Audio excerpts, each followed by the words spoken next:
Bharatiya Janata party के हमारे वरिष्ठ नेता, पूर्व मंत्री, पूर्व विधायक आदरणीय श्री राम खिलावन पटेल जी,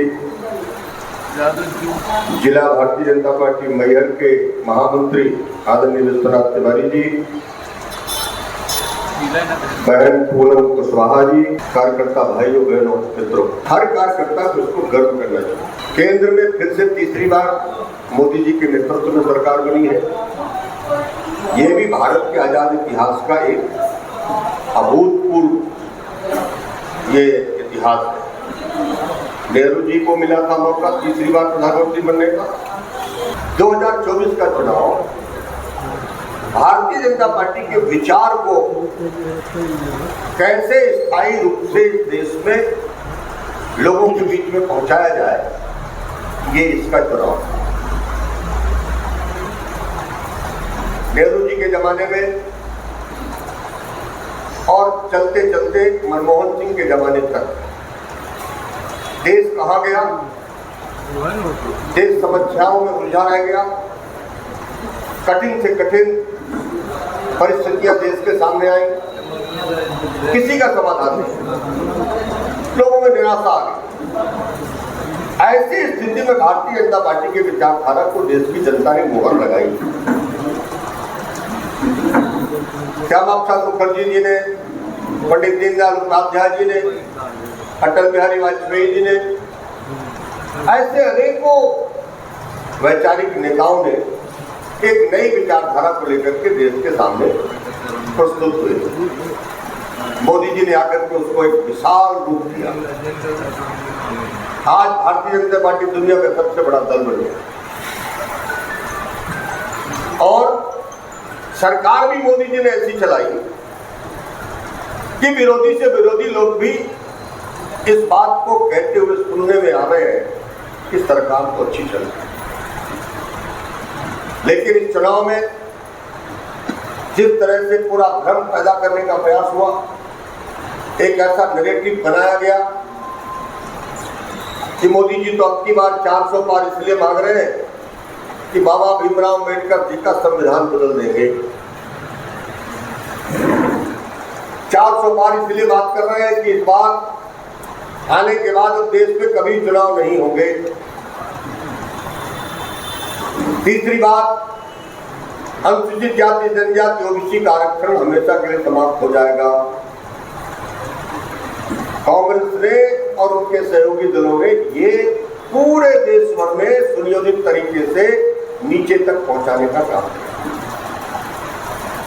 जहां जहां इससे काम नहीं बना तो उन्होंने क्या कहा, हमारी नारी शक्ति, हमारी जो महिला बहनें हैं, उनके खातों में 8,500 रुपए महीने आएगा। खटाखट फटाफट बेरोजगारों को नौकरी, मेरी सरकार बनी तो खटाखट सबको नौकरी मिल जाएगी। सबके खातों में 1 लाख से ज्यादा रुपया पहुंच जाएगा। कांग्रेस के पास तो खोने के लिए कुछ था नहीं। भारतीय जनता पार्टी को कैसे रोका जाए, कैसे इस विचारधारा को आगे बढ़ने न दिया जाए, कैसे मोदी को फिर से प्रधानमंत्री न बनने दिया जाए, इसलिए ये सारे नैरेटिव बनाए गए। सारे दल विपक्ष के एक साथ क्यों हुए? इसलिए कि मोदी जी ने भ्रष्टाचार पर प्रहार किया था। सब फाइलें खुलने लगी, ईडी सीबीआई जांच करने लगी। सारे नेताओं को लगा कि हमारी जगह यहां नहीं तो जेल में होगी, किसी तरह मोदी को रोको। पूरा प्रयास किया और उत्तर प्रदेश जैसे राज्य में सफल भी हुए रोकने। मध्य प्रदेश ने तो अब तक के सारे रिकॉर्ड तोड़ दिए, सारे रिकॉर्ड तोड़ दिए। विजय मिलना अपने अपने इतिहास है। ज्यादा से ज्यादा लोगों को पार्टी का सदस्य बनाया जाए तो हमें उन हितग्राहियों के पास जाना है। बार बार पार्टी कहती भी है, कोई कार्यकर्ता काम नहीं किया। परिणाम ये हुआ कि चुनाव परिणाम अपने विपक्ष में चला गया।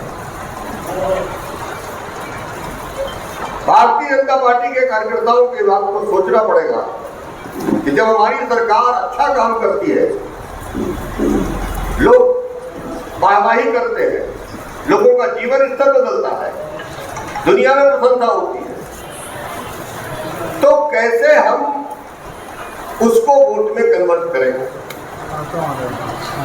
जहां के कार्यकर्ताओं ने यह काम कर लिया वहां तो सफल हो गए, जहां नहीं कर पाए वो पीछे रह गए। कभी हमारे पास सरकारें नहीं होती थी तो चुनाव में कुछ उपलब्धियां बताने के लिए जाते थे तो लोग विश्वास नहीं करते थे। आज हमारी सरकारें हैं, सब काम कर रही हैं, लोगों को विश्वास दिलाने का काम हमें करना चाहिए। हम कितने प्रतिशत तक कर पा रहे हैं ये सोचने का विषय है। आप पार्टी के चेहरे हैं और आप अपने गांव में जो लोग आपके समर्थक हैं वो आपकी तरफ भी देखते हैं। आपकी ताकत मजबूत होनी चाहिए, नहीं तो कांग्रेस का नेता कहता है हमने राम मंदिर के आंदोलन को हरा दिया।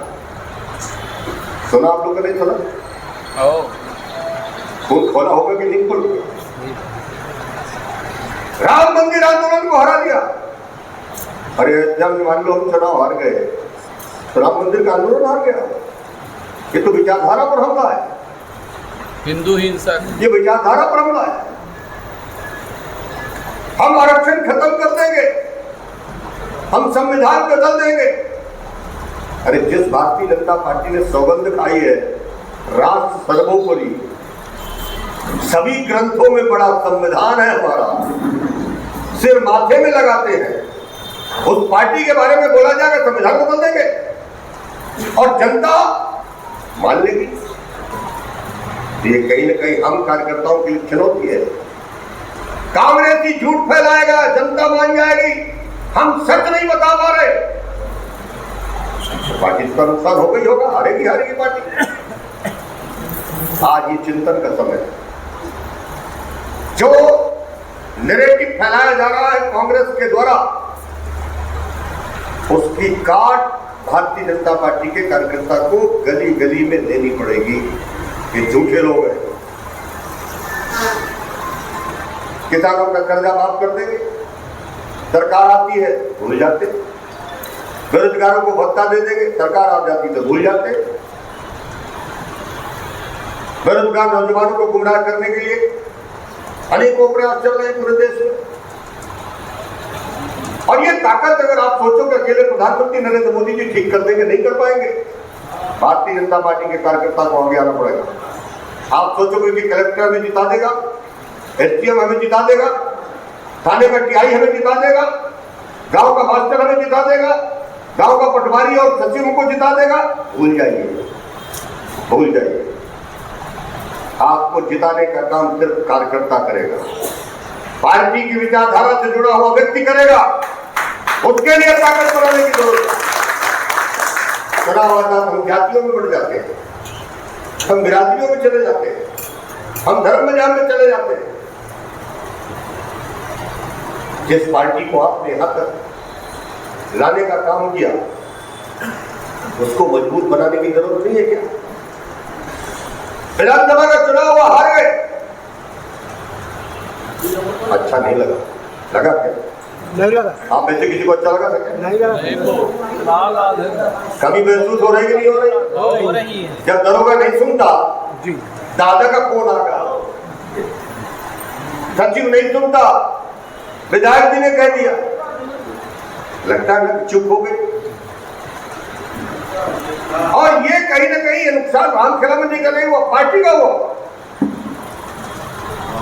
लोकसभा के चुनाव में आप सबने पूरी ताकत लगाई, परिणाम पक्ष में आ गया। कांग्रेस मध्य प्रदेश में अंतिम सांसें गिर रही।